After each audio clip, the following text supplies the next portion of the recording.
market. So we are entering in hybrid framework. Till now we have written all with the test-ng and JUnit format. Here also we will use the same, but we are taking one website. That website, so we'll create some scenarios. So that is the process we are going to do. And in the framework format, we'll develop. Let's understand what is this. First of all, what is mean by a framework? What are different types of frameworks are available in the market? We'll discuss one by one. Let's get started. So framework means it is a set of instructions and guidelines will be followed, and then you can arrange your code in a folder structure manner so that you can easily manage your code, you can maintain the code properly, and you can reuse the code. So all these are a lot of advantages of framework. So you can, it provides reports, logs, screenshots, and any technical and non-technical users can understand the code easily because everything will be well defined and so well explained. And that's why this framework is a very important. In any company you go, a framework will be there. First framework, some companies you need to develop the framework. Some companies the framework will be there and you will write the test scripts using that framework code. So what are the different type of frameworks we have in the market? There are a different type of frameworks: data-driven framework, keyword-driven framework, hybrid framework, BDD framework. So these are the different types of frameworks we have. So then what is the difference between keyword-driven, data-driven, or behavior-driven frameworks? So all these frameworks are all, so basically it's just an approach. So how you can write the code effectively and reuse that code. So that's the main objective of these frameworks. So keyword-driven framework main focus is, so it is a table-driven testing, focus on separating the test automation logic from test data and test scripts. So basically you will separate the logic and test data and everything. And so you have, for every method you will give a keywords like actions, operations that represent test steps. So click, type, verify. So these are the click, type, verify. So these are the keywords you will use. And test data, so your input and expected output you will give in the test data file. Test scripts, you will write all test steps and that combinedly consuming the test data and using actions, keywords. So you will use to run the test cases. And basically it promotes the reusability of keywords, easy to maintain as test data and logic are separated, and non-technical team members can write and understand the test cases. So keyword-driven framework might have keywords like login, search, add to cart, so which is generic e-commerce website keywords. I'm just showing that how you will write a keyword-driven framework. And then, so data-driven framework means it mainly focuses on testing the same functionality with multiple sets of data to ensure that application behaves correctly across various input data. That's the data-driven testing. So the components are test data, test scripts. Test data means multiple sets of input and expected output data. Multiple sets of input and expected output data. So that you will store in either Excel sheet or CSV file or any format. You can store the data in properties file also you can store. Test scripts. So you will write a single set of test scripts that can iterate over different sets of data. So that's a test scripts will read the test data and it will iterate to take all the sets of data and run the test case. Same functionality will be tested with the different input data.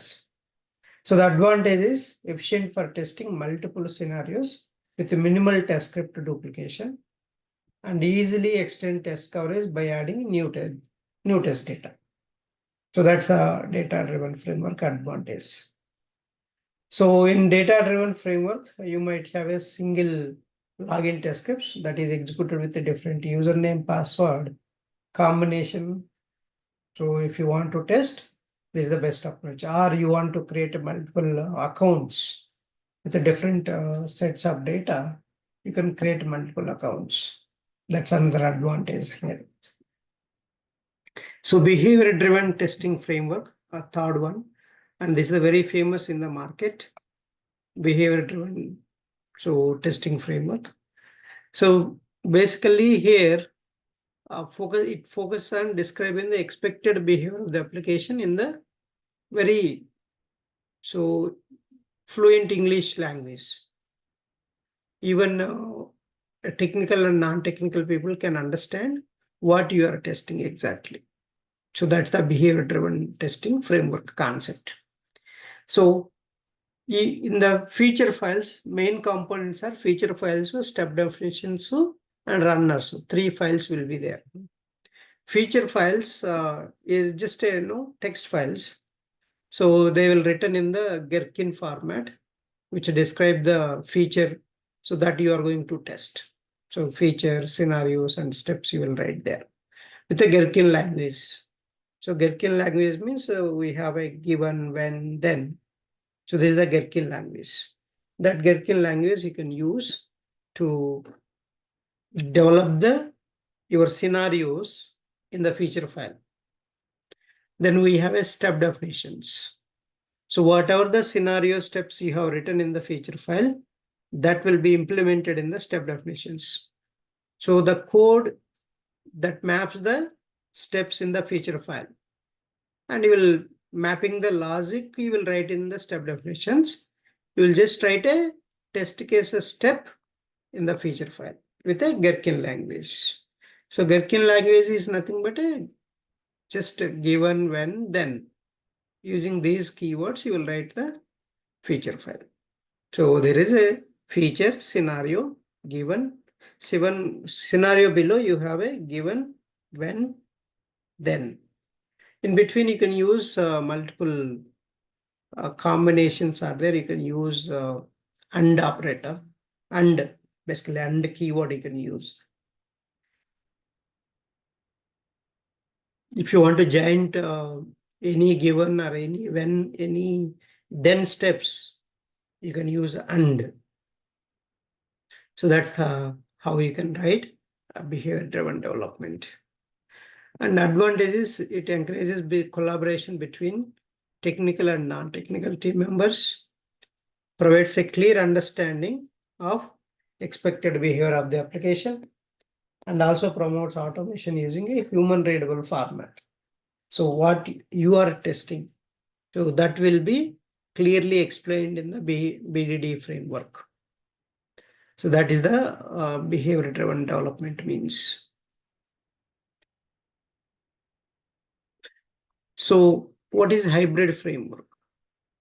So hybrid framework means it's a combination of TestNG or data-driven or keyword-driven and page object model design pattern. Page object model design pattern. So you know already TestNG. So data-driven, just keyword-driven, I just explained. Then page object model design pattern we'll learn in the next few minutes. So TestNG is used to design the test cases. Data-driven is used to test the same functionality with the different sets of data or multiple sets of data. Form is page object model pattern. As a design technique, how to design your web pages. That will be explained by this page object model. This is one of the hot topic in the interviews also. So page object model is also known as a POM. It is a design pattern in Selenium that creates an object repository for storing all web elements. It is useful in reducing the code duplication and improves the test case maintenance. That's the main advantage of page object model. So in how you will develop this page object model is each web page of an application, there is a separate Java class file you will create. Each class file will contain corresponding web page elements. Using these elements, so testers can perform the operations on the website under testing. So that's the page object model means. So if anybody asks what is page object model, you need to answer. So page object model is a design pattern in Selenium that creates the object repository for storing all the web elements. Basically, you will write all the web elements of that corresponding page, and on that page elements, you will write actions. Actions is nothing but methods. So elements or methods, both you are writing in the page object mode. And it is useful in reducing the code duplication and improves test case maintenance. So in the page object model, each page, a separate class will be there, separate Java class. So each class file will contain the corresponding web page elements and respective methods on that elements. So that's the page object model means. What are the advantages of page object model? So it's easy to maintain your code. You can maintain the code very easily with page object model concept. So why it is easy to maintain? So if you don't use the page object model, and so you're going to hard code all the page elements. If duplicate page elements are there, that's difficult to distinguish which page element is this and that. So that problem you can avoid with this page object model concept. So what you will do is when there is a change in the UI page, so UI element has changed in the page, then wherever using that element, you don't need to change in all the places. If you change it only in the one place, it will reflect in all other places. That is the page class file only will modify, it will reflect in all other classes. That's the advantage of page object model. So, and also it helps with reusing the code. So as already discussed, all screens are independent. By using POM, one can use the test code for one screen and reuse. No, you can reuse in another test cases also. So no need to rewrite the code. So that it will save the time and effort. And another one, readability and reliability of the test scripts. When all screens have independent Java files, so one can easily identify actions that will be performed on that page, on that particular screen. So which element is in which page you can easily identify, and methods also you can easily identify. So that's the more readability you will get page wise if the page class if you develop, and that page related elements only you can identify in that page class, and you can reuse those methods. Each element you will write a methods, what action you want to perform on that element, then that you can store, so that you can reuse anywhere if you want, other classes also. So that's a reliability of the test script. So even the change happens in one place, only in one file you will modify. You don't need to modify wherever you're using that element. That's the advantage with the phase object model. So this is the one of the famous interview questions. The main question they will ask, what is phase object model? And what are the advantages of phase object model? How you will implement the phase object model in Selenium project? So there are two ways you can implement. One is plain phase object model, and another one is phase factory class. Plain phase object model means, so in the Java class, you will declare the public static final variable. So like this, public static final by class element name equal to by dot locator value. So that's the plain phase object model concept. So respective methods, so developed for above elements like this. So for example, this element, so I want to do click action. I'll write a method like this, public void click element. So driver dot find element. So by dot locator value is this one. So you can send that value here, dot click. You're clicking on that element. This is the plain phase object, just declaring the elements as a by class variable. So this element type is a by type. And the right hand side by dot locator value. So using page factory, so page factory is a class in Selenium. So using this class, you can identify the page elements in the page class, and you can reuse anywhere by again writing the so at the rate find by annotation you will use to identify the web page elements. So we will identify web page elements using at the rate find by and locators. So you will write all the locators. So any locator you can use. What are all the locators? ID name. By ID name. Link test to parcel link test to export.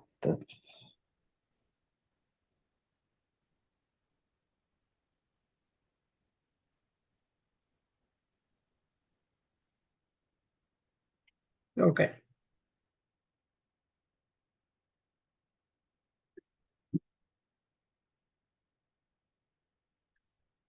So that's one. You see, you will write like this. At the rate find by bracket locator value.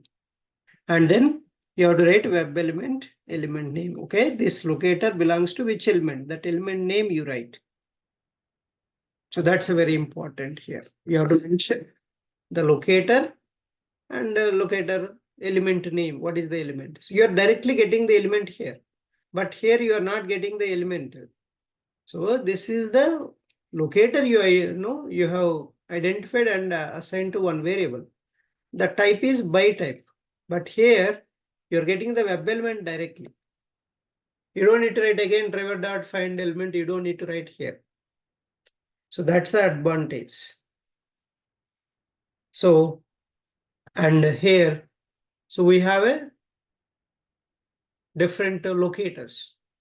So ID name, class name, CSS selector, XPath, link text, partial link text, and the different locators we have. And there are relative locators also. So relative locators, maybe I'll show you one program. So relative locators also there. Below, above, nearby, left to right. So all these relative locators are there. Other than this, You have relative locators also. I think I covered in the theory part. I'm not sure how many of you remembered. So there are relative locators also in Selenium. Once you identified this element, you have to create a constructor for every page class. That constructor inside you have to call initElement methods. InitElement method is a static method in the page factory class. Using this, you can initialize the web page elements. So that is what the initElements method. And lazy initialization, this is okay, not required much, but this is how you will write public class name, and then you will create a constructor. In the constructor inside, page factory class dot initElements of driver comma this keyword. This means, what is meant by this? Within the class now, in the current class. variable Current class. It represents the current class objects. Yes. So this class objects will be initialized. That's why we are writing in the constructor. So and then you will identify all these page elements like this. @find by locator value, private web element name. @find by locator value, private web element name. @find by locator value, private web element name. So these are the different find by. So annotation you can use to identify your elements. So for each element we need to write like this, right? Yes. In the class, within the class. Yeah, every element you have to write like this. So how many elements you are using in this space? All elements you have to identify. Only for those elements we need to write this find by. Find by locator. Yes. Below this line, you need to write the element name. Private web element.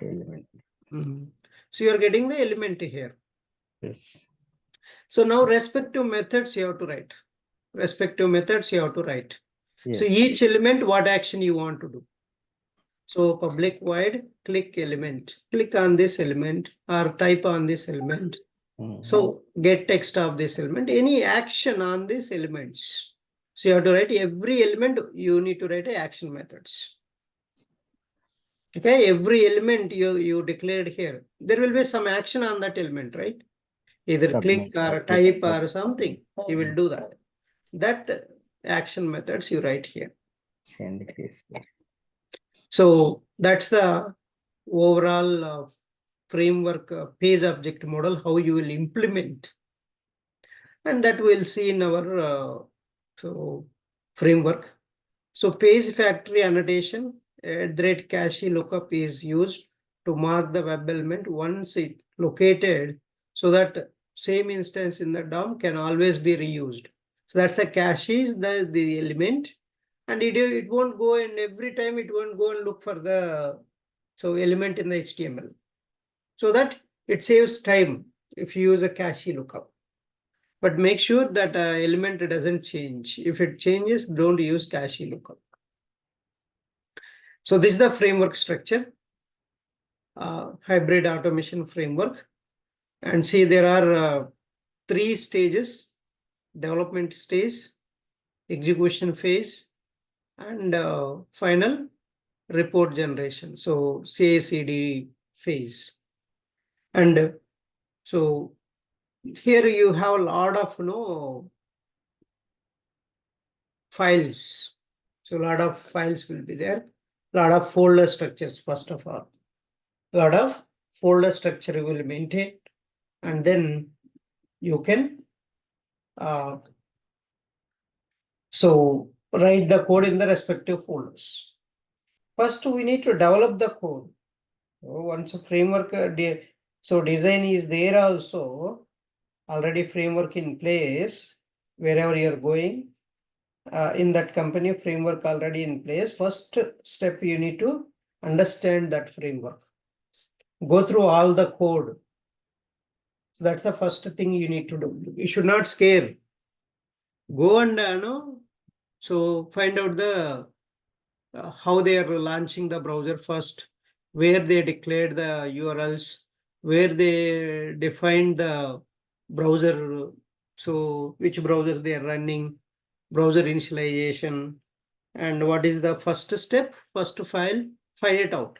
So basically we might have a different structure, company to company it will vary, but the one I am giving here is almost similar. Okay, so first you have a base class. So a base class, so which is used to initialize your WebDriver. So that is the base class will be there. Then you have a page class, page package.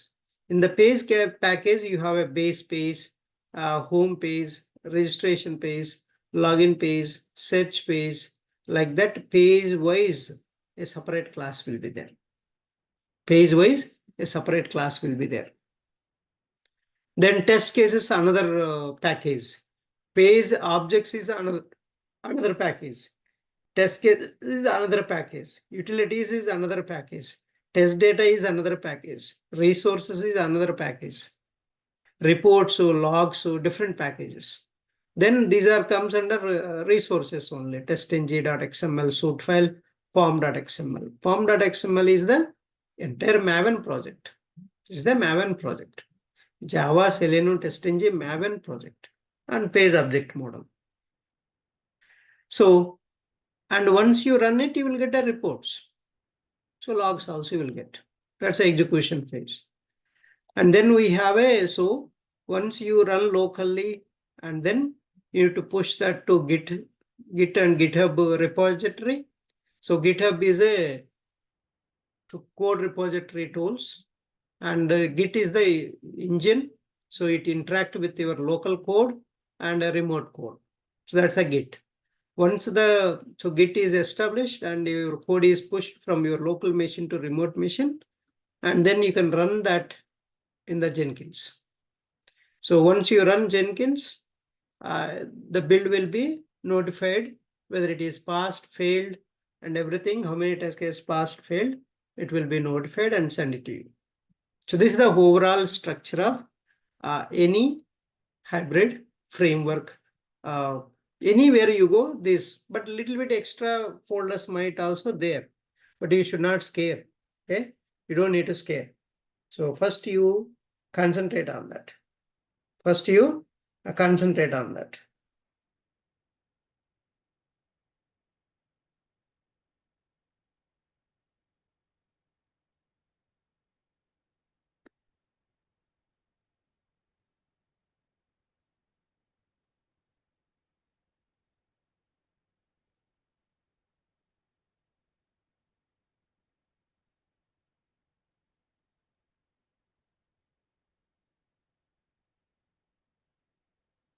So this is the framework structure, how it will be available. And then, so I'll show you the structure. This is the another way you can tell the different. So I told you, right, different places, different framework structure, but all you can see same. So you can see here base classes, and then so that base class will extend to page classes, WebDriver action methods, then configurations, listeners, utilities, test data, and then so your testng.xml file, pom.xml file, then Git and GitHub, you will push the code into Git and GitHub, then you will run in the Jenkins. So this is all so different. Same thing I have shown you there also, right? That's what we have seen. And so this is the interview questions. Now you are going to enter in now. So did you implement the interface in your automation? So that's the interview question. So you need to say answer yes. So the explanation you need to give, we have implemented iTest listener interface in our custom class. All the iTest listener interface methods are implemented in my custom listener class. Tell the same points, but you have to read. So iTest listener interface has methods on finish, on start, on test failed, but within success percentage, on test failure. So this will invoke each time a test fails. On test skipped, invoked each time a test is skipped. So on test start, invoked each time before a test will be invoked. So invoked each time a test succeeds. On test success. So that is this. So different methods available in this interface, iTest listener interface. iTest listener interface. This iTest listener interface. So these methods are going to be implemented in your custom class. So you know already interface concept. Interface is implemented in the class. So all these methods are abstract methods, and those are implemented in the class. So you will write a logic for these methods in the class. So that's the answer you can give for this. And you can explain all these, some of the methods, and tell that. Next question. So where you have used Java OOPS concepts in your automation framework? This is one of the common interview question. So OOPS concepts you already know: class, object, encapsulation, inheritance, polymorphism, abstraction. Class and object, you are creating many classes and you're creating object for those classes. That's a class and object. You can tell. So how you're creating, what is a class and what is object, you can explain that. Then encapsulation. So every page class follows the encapsulation concept. So the page objects are declared as a private and respective element methods are defined as public. That's encapsulation. So page classes. So each page, the elements you will define, right? Those elements you will declare as a private, and the respective methods you will declare them as a public. So like a public setter and getter type, right? So that kind of methods you can develop in the page classes. That's an encapsulation example. So inheritance. So inheritance means, so a base class is so extending to every testng class. So test base class is extending to every testng class. So like this, public class search test extends test base. So this is the base class. It is extended to your test case. So that's the inheritance. So this is the inheritance. Every page class will extend to WebDriver utility class. So public class WebDriver utility extends a test base again. So this is the multi-level inheritance also. Home page extends WebDriver utility. So this is the multi-level again. So home page is a child and WebDriver utility. And see, WebDriver utility already extended to test base. So that means this page can access WebDriver utility methods, test base class methods. All of them it can access. So that's how we will extend this inheritance we will use. So the interface, what is interface? WebDriver is an interface. JavaScript executor is an interface. Takes a screenshot is an interface. So alert is an interface. Action is an interface. So there are so many interfaces are available. Search context is an interface. So WebDriver has many abstract methods. These abstract methods are implemented in the remote WebDriver class, and we are overriding the WebDriver methods in the remote WebDriver class. This is following method overriding. You are overriding the methods. WebDriver abstract methods you are overriding in the remote WebDriver class. And also wait is an interface, JavaScript executor is an interface, action is an interface, take screenshot is an interface. So these are all examples you can give. Search context also another example. So polymorphism. So WebDriver driver equal to new cron driver. So this is the runtime polymorphism. So parent type that variable pointing to child class object. This is the runtime polymorphism. So method overloading, actions class methods are following method overloading. Click web element. Context click of web element. So this no parameters, here one parameter. No parameters, one parameter. So expected conditions class also following method overloading concepts. So element to be clickable by dot locator value. Element to be clickable. Web element. So this is the element to be clickable. Same method with a different locator concept. So this is a method overloading concept. All expected conditions class methods also follows method overloading. So this is the how you can explain your where OOPS concepts are used in your framework. Okay, let's join back and we'll discuss few more concepts.